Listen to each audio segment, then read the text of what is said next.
Hi, everyone. My name is Marissa, and I'll be your host today for our webinar, The Last Mile Challenge, Optimizing Food Service Delivery Efficiency. One housekeeping thing before we jump into a lot of great content that we have prepared for you today. If you have any questions, please put them in the Q&A tab, which you'll see up at the top, maybe over to that direction. We'll be monitoring those and leave time at the end for answering any questions. Our experts for the webinar today are Michael Schettelbauer, our Global VP of Business Development Grocery, and Nathan Wolf, Director of Sales. Both have plenty of experience and insights into supporting the supply chains for grocery businesses and food distributors. Now, since their work often involves food, they inevitably talk regularly about recent meals, favorite restaurants, all that good stuff. And Michael, you made a visit recently to a New York restaurant not too long ago that actually inspired this webinar. So maybe you can share a little bit about what you saw outside the restaurant and how this relates to the challenges we often hear from our customers. Yeah, thank you, Marissa. I've taken a picture and I would like to share that with you all. So because I think this scene is quite typical for the challenges today's food service companies and especially their drivers are facing. So let's have a closer look at that image. The first thing you notice is that the driver, and let's call him Jack, has unloaded several pallets. The reason is not that the restaurant he is delivering to has ordered so much. The reason is that the items ordered are spread across multiple pallets. So now Jack's job is to consolidate the different items for this restaurant-specific order and bring those into the customer's back room. To identify the order cases, he uses a barcode label which is attached at each single carton. So they are small, you can't see them here. But can you imagine how long this consolidation can take just looking at the sheer number of cases on those pallets? And moreover, as there was not enough space inside the trailer, Jack has unloaded the pallets, which also could contain cases for other restaurants. It may well be that Jack overlooks an article or takes one article too many. The result in both cases can be a dissatisfied customer. But that's not all. Food service trailers usually have 3 temperature zones because restaurants need items from the dry, chilled, and frozen portfolio. The frozen area is normally at the front of the trailer, followed by the chilled and the dry goods zones. Jack could have also unloaded pallets from the refrigerated area, or warm air could have entered into the trailer through the open door. This would result in chilled items being out of the required temperature range for too long. The consequence, again, would be a dissatisfied customer. Please don't get me wrong. For me, Jack is an everyday hero who makes sure that we can enjoy the food in our favorite restaurants. However, Jack's job is really challenging and very time-consuming. He's under time pressure. Traffic is horrible, especially in New York. The consolidation of a customer order is really challenging. It's a complicated thing not to oversee something. And in the end, in the worst case, he can also get a ticket from NYPD. So as these types of jobs are not really attractive, food service companies at the moment are struggling to find enough drivers. So for us, the primary question should be or could be, what can we do to make Jack's job better? And on the other end of the supply chain in the warehouse where Jack is working or connected to, the warehouse manager, and let's call her Christina, again is struggling because she has to struggle with the consequences of the driver shortages. But on the other hand, she's also struggling with low delivery performance. And on the other side, as we've seen, there could be also customer complaints about order quality and potentially also about product quality. So Christina, on her end, tries everything she can do to improve the situation, as customers normally love her company's products and she actually needs to grow her throughputs in the warehouse. But however, in a manually operated warehouse, her warehouse today, with multiple pick zones across different temperature zones, it is not really possible for her to consolidate the customer orders optimally for the drivers. So Christina, on top of that, is also struggling with labor shortages and has to keep training new employees due to the high turnover rates. So picking heavy foods from source pallets onto customer pallets in a warehouse is not an attractive job for many. So the fact that Christina's KPIs do not improve doesn't surprise anyone. Nevertheless, to achieve her growth figures, the pick rates need to be improved, and as a consequence, the picking costs reduced. But for the moment, there are no real levers visible. So, Nathan, is there a way out for Jack and Christina? How can we help them doing a better job, be more productive, and most importantly, also have a more rewarding, more enjoyable job? Yeah, thanks for that, Michael. Sounds like some really large challenges, right, for Jack and Christina. And one of the beautiful things about automation is it allows us to sort of flip the narrative and allow us to build pallets that are far more efficient on the delivery side, as well as more efficient within the warehouse. So what we're going to do today is take a quick look at a possible solution that really helps with building those efficiencies on both the front end as they're picking the pallets and on the back end for delivery with the drivers. So we'll start here with high density storage. So this is where all of the individual cases would get stored that will then go and get palletized. This operates across, 3 different temperature zones, right? This can be in your dry area, your cooled area, and your freezer area. And what this allows us to do is pick individual cases specific to the orders and allows us to build pallets for delivery efficiency as opposed to picking efficiency. So we're only pulling what's needed for specific orders. So these cases are pulled down, and then from there they go into a sorting area. And you'll see here in just a second that sorting area. This is where all of the cases are actually consolidated by order. They're not specifically in pallet order yet, but this allows us to get the orders organized and then release them as is needed from there. So you can kind of see the numbers correspond to their location on where they would go on the pallet for palletization and packing for delivery out to a store. So once we start consolidating these individual cases for orders, we send them down into an area that actually gets them in perfect order sequence.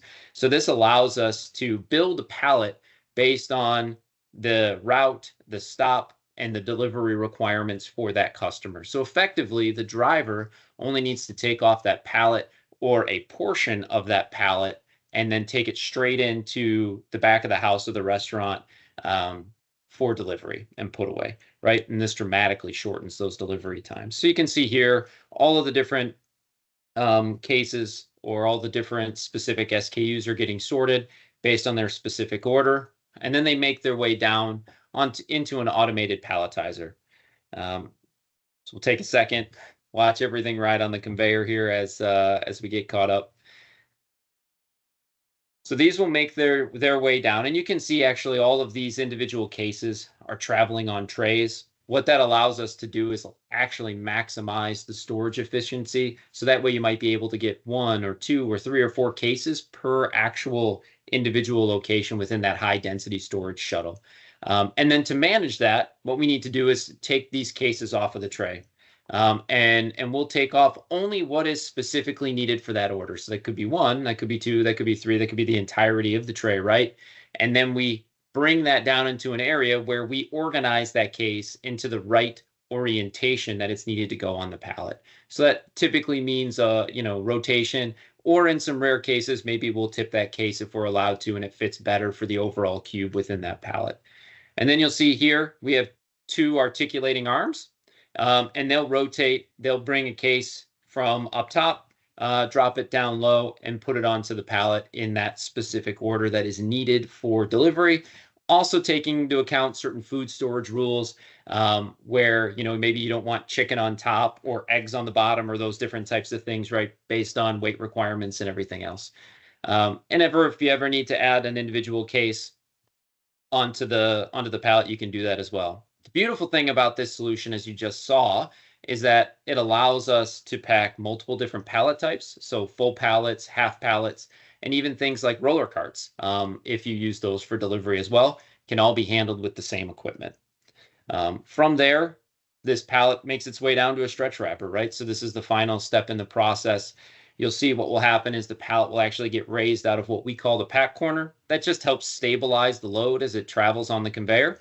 That pack corner leaves, goes into a buffer, and then from there, that stretch wrap pallet now makes its way outbound for a fork truck driver to grab and stage appropriately for shipment. So all that being said, right, what does this mean? What does this automation mean for the operation as a whole, right? Let's start in the warehouse, right, where actually the packing and the picking already starts. So like I said, while we were looking at the video, is that what we're doing is actually building pallets for delivery efficiency as opposed to packing efficiency. And, your traditional pick lines through a warehouse, right? You have an operator who might have 2 or 3 pallets on the back of a walkie rider, and they're pulling heavy cases down, and they're building these large pallets. And if you need 10 boxes of chicken fingers, all 10 of those boxes are being picked at once. And then that poor delivery driver has got to sort through, do I need 1 or 2 or 3 of these chicken fingers for delivery out to site, right? What we're now doing is being able to take those individual cases and put only 3 of those on the pallet for that specific order for that specific customer, right? And what that eliminates is any heavy lifting for any warehouse operators, because it's all done right there within the facility automatically for them.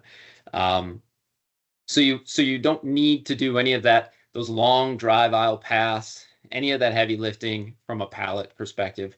What that then allows us to do is, from Christina's perspective now, is she can get a much higher throughput for the square footage of the facility, right? Because you can move so many more cases through that automated system than otherwise you could, because you'll get traffic, right? And there's inefficiencies in running up and down the aisles, walking to and from pallets, lifting cases, stacking them, making sure that it's not going to tip over, all those little things that lead to slowdowns in the overall operation. And then also too, you avoid any sort of, let's say, fluctuations in workforce availability. And so effectively, meaning the automation's always there, it's always running, it's always showing up for work, and it's always ready to provide the output that you expect from it on a day-to-day basis. So then now we get to Jack, right? So Jack's the face of the customer, or the face of the business to the customer, sorry. And so really we want Jack to be happy, and we want him to have a good work experience, and we want him to walk into every customer and be really positive. And what automation allows us to do is build pallets that make his job so much easier. So I've said it multiple times, right? That specific pallet that he needs to grab, that needs to be delivered to the customer, is already packed in exactly the right quantity, the right order it needs to be put away, with all the right storage rules. So he's not unburying cases, he's not pulling pallets out, sorting and organizing and anything else. And what this allows us to do, or the operation to do, is reduce Jack's time at every single stop substantially. So on average, it might take 45 minutes to an hour in the traditional way to deliver to a customer, right, per stop. This new environment with these pre-packed pallets that are in route, stop, and order ID, you can do that in 10 or 15 minutes. So really that's dramatically shortens his time at each stop, which means a few things, right? Number one, Jack's job's just a lot easier. He's able to get in and get out and move through the route. Secondarily, that allows more stops per trailer to be loaded. So that way Jack can actually visit more customers on that same route and within that same amount of time that he has to deliver every day. So not only are we making his life easier and his job easier, we're also allowing for higher delivery efficiency, which is actually heavily impacts the business case for automation, right? It allows less trucks to be run, less gas, less maintenance, all those different types of things all really adds up and really makes a really positive impact on the overall business.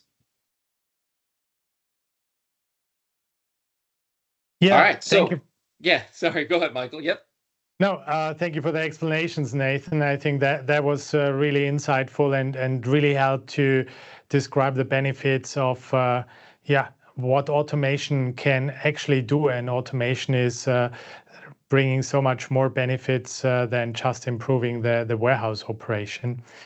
Maybe just one comment on TGW's experience in that space. So TGW has actually implemented over the last years multiple automated warehouses for global food service players to, in the first place, to improve their supply chain resilience in brackets by decreasing the dependence on manual labor, to secondly decrease the picking cost, third, to improve the order quality, and as we've now already mentioned a couple of times, and I think that's the most important one because it's also the biggest contributor to the business case, to make the last mile delivery more efficient and also help Czech to have a better job.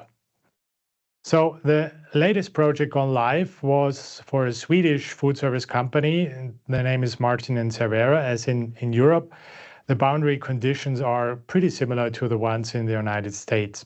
In the US, the next project will go live in 2025. So I just invite you to follow TGW because we will surely report about that installation after go live. So yeah, please just follow us on LinkedIn or on other social media channels.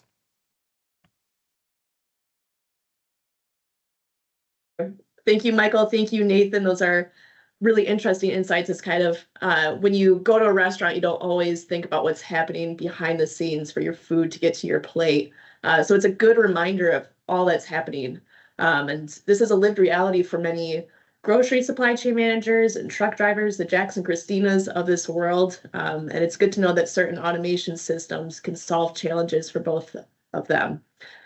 So we have a little bit of time for questions. I'm not seeing anything yet in the Q&A, so if you have something, feel free to put it there. But one that came to mind for me as you guys were talking, for companies that are maybe newer to automation, is it possible to do this kind of solution on a smaller scale or maybe have it be semi-automated? Yeah, thanks, Marissa. So sorry. So absolutely. No, go ahead, Nathan. Yeah. So I mean, the answer is absolutely. So what you saw is a very highly automated version of the technology, right?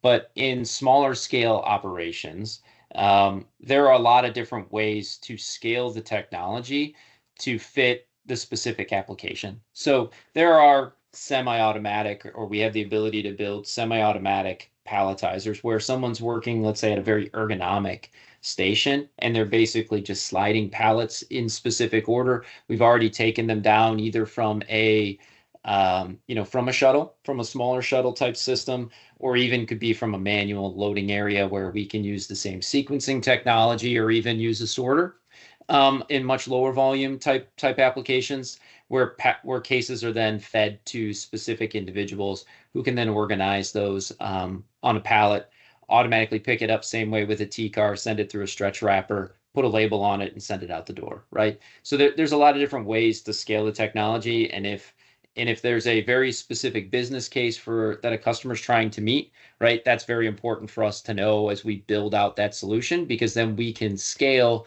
the technology to make sure that we meet that business case or exceed that business case in most circumstances, to validate the automation and the use for that specific application and that specific customer. And customer needs are so different. So some of our customers are currently investing into new warehouses and put automation inside. But I would say the largest number of our customers is actually updating their current warehouses, which are manually operated, where just pallet racks are inside.